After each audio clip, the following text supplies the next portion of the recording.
least they're predictable. Sounds like 10, maybe 12 pairs of boots coming down the stairs, carrying along the arseholes that are wearing them.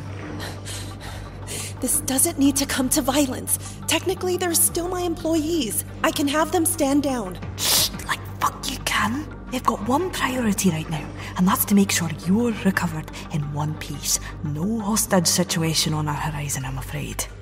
But that's the beauty of non-lethal ammunition. You don't have to be liberal in its application, nor do you have to spare the hostage their fair dose if things get hairy. Nah, don't you worry though, this is the part where it gets fun. Now be a good girl and find yourself some cover, yeah?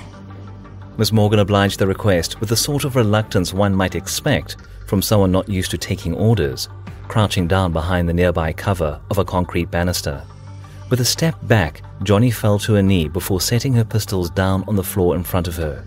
Reaching into the folds of her long coat, she produced a handheld flashpack, a smirk finding her lips as she bounced the device in the palm of her hand before snatching it out of the air. One of the disadvantages of relying on an adrenal pump to augment your reaction time was that it not only couldn't be re-engaged too soon after use, but that it was also kind enough to leave behind a sort of numbing fatigue in its wake. It was something she was used to dealing with, but in the absence of that powerful advantage, she'd need to count on this flashpack to scramble the digital optics of the incoming security team. It was the only trick she had left to swing the odds in her favor.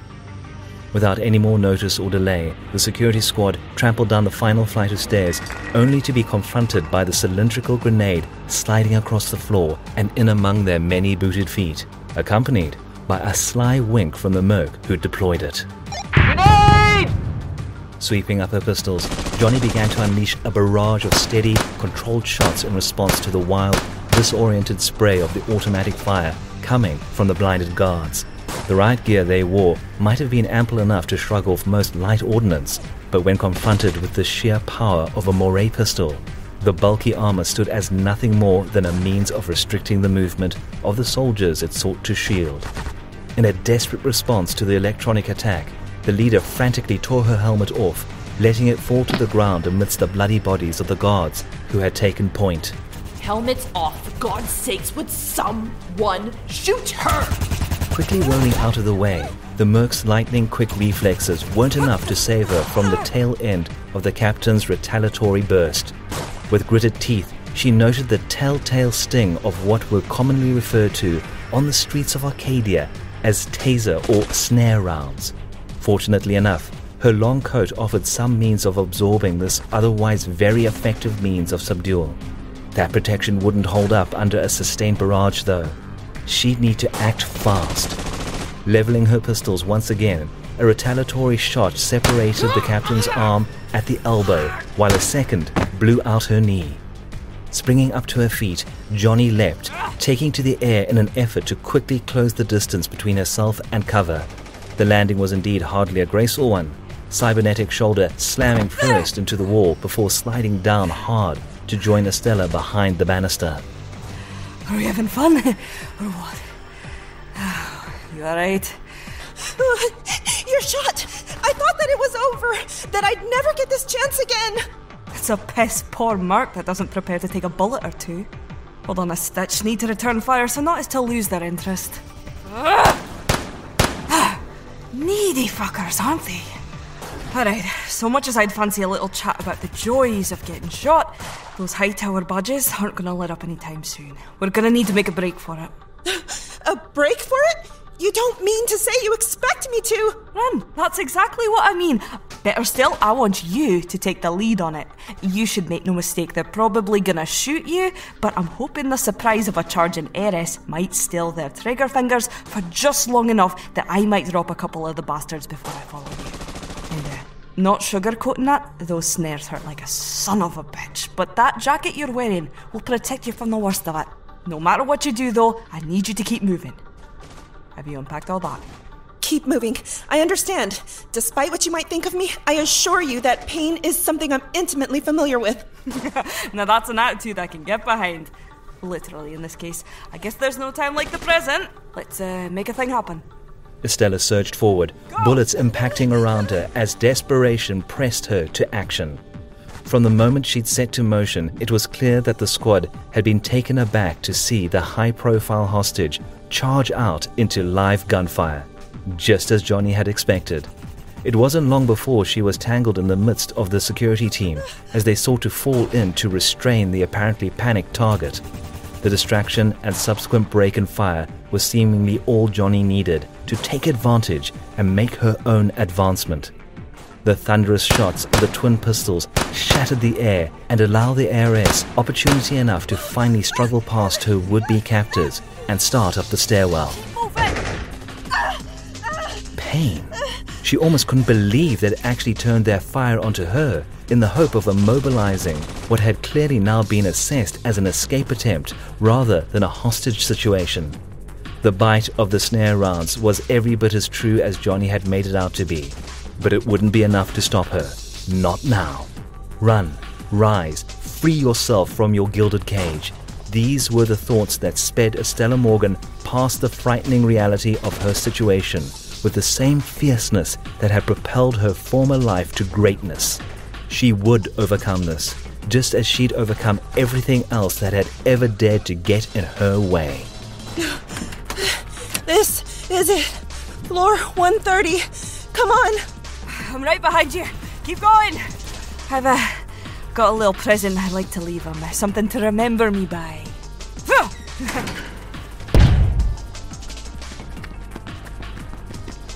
Hey, you! Get on the ground. Now! Oh, God help me, I put a bullet in you. Okay. No need to get carried away. Wait, Miss Morgan, is that you?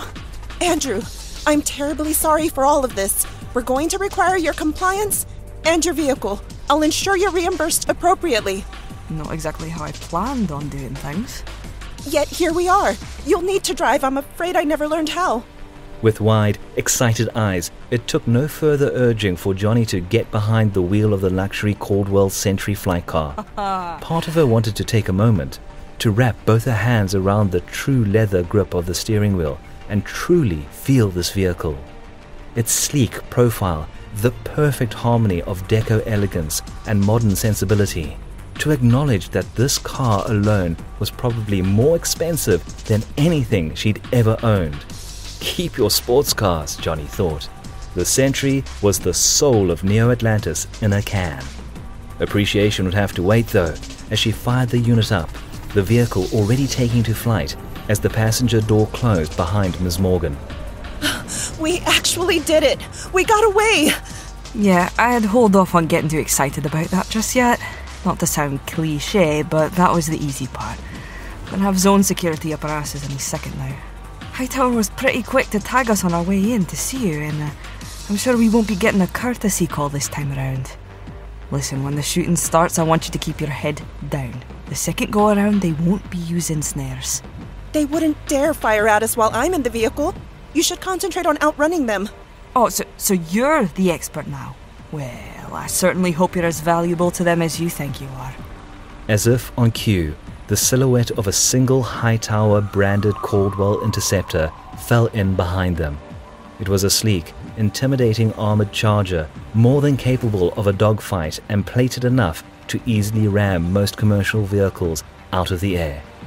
A look of determination etched itself upon Jonny's face as she urged the Sentry to breakneck velocity, despite the flashing holo display urging an immediate reduction of speed and a return to sanctioned flight paths. With irritation, she swiped the warnings away before banking deep into the guts of Megaris. The decadent skyscrapers of the district seemed to zip past them as the luxury car and its pilot went in search of improvised obstacles in hopes of shaking the unflinching pursuer. Clenching her teeth, she let desperation take the wheel, flying in low to strafe the underside of an idling cruise line pleasure barge with the intent of creating some distance between herself and their tail, if not it completely losing them in the process. Clearing past the mast of the resort ship with little more to show of it than a scraped undercarriage, the stunt brought only a split second of relief as the interceptor once again fell in behind them without any sign of stress or difficulty. Persistent little shit. Didn't even give them a sweat for all that work. Oh, they're a better pilot than I, so I guess it's a damn good thing you're too important to risk.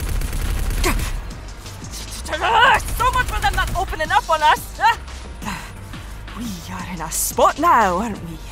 This little beauty we're sitting in is meant to stave off light arms fire at most. Isn't going to stand up against an interceptor. So, new plan it is. Take the wheel. Did I not express myself adequately when I plainly stated that you were so bloody privileged to have never touched a steering wheel for not one but 2 lifetimes? You made that very clear. Consider this your first lesson then. Just hold the wheel steady and keep us from running into any buildings, alright? What are you going to... You're going to shoot back, aren't you? I'm not thrilled about it, but yeah, I'm going to send some bullets their way. Remember what I said? Keep it steady. The door slid up, and with it so did Jonny. Determination erased any hesitation as she extended her cybernetic arm, as well as the pistol it held, to the following interceptor. With each pull of the trigger, she watched the powerful shots of the Moray impact into the fighter's armor without any noticeable effect. Ducking back into the Lux car to eject her spent ammo cartridge, she took a moment to slide a new one into place while formulating a new plan. If that armor was too thick, she'd need to go for glass instead. The sloped windows of the chasing car made that a tough shot, but one that she was going to have to make if she hoped to put this job behind her. With a grunt, she returned to a standing position, the iris of her cyber eye sliding into place to zoom and shift its focal range before finally locking onto her target, and the familiar face of the enemy driver as well as the predatory smirk she wore. Derby Bell. Fuck. It was as if the assassin could sense the coming danger, raising the car's nose at the last minute to put her out of Jonny's vision. The bullets harmlessly pinged off the armored underbelly of the vehicle. With a speed that proved she could have overtaken the sentry at any point, Derby powered into a position above them, eclipsing the hijacked car in her shadow. What's happening? Did we lose them? That'd be a gift. She's above us. Give it here. I've got the wheel.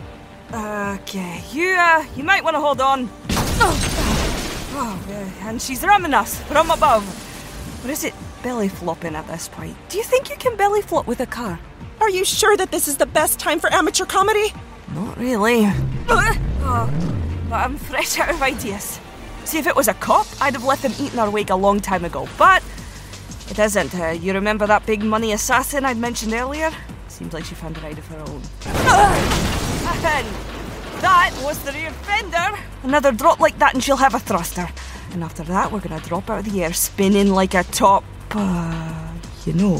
maybe that's not such a bad idea given our current situation. What? Can't you do something? Well, you can bet your ass I'm going to try. Raising her hand to the vehicle's hollow menu, Jonny deftly scanned through the available options before landing on an emergency shutdown. After acknowledging and quickly accepting that it was indeed unsafe and not recommended to shut a flight car down when in motion, the engines of the vehicle suddenly switched off, just in time for the vehicle to drop out of range of Derby's next ram.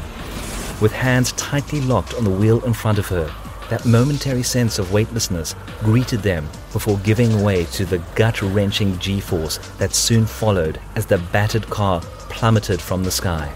The panic of her passenger was a distant concern as she raised a shaking hand to reboot the vehicle's engines as they squealed against the forces of gravity.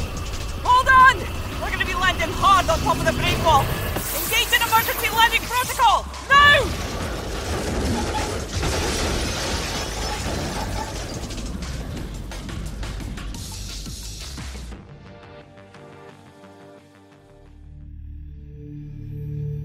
You've been listening to Part 1 of Cybernautica Episode 7.0, Only Waves as Witness. Make sure to return on February 28th for Part 2 of this mega episode. Cybernautica Breakwall is produced by Red Fathom Entertainment.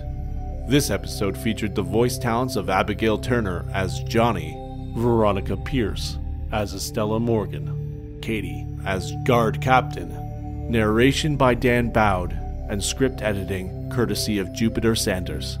Cybernautica is written, designed, and edited by Damian Szydlo. Our show is 100% fan-supported, no sponsors or ads, so if you like what you've heard here, please consider stopping by cybernauticapod.com to find out how you can back the show, as well as the cool stuff that you can get for getting behind us.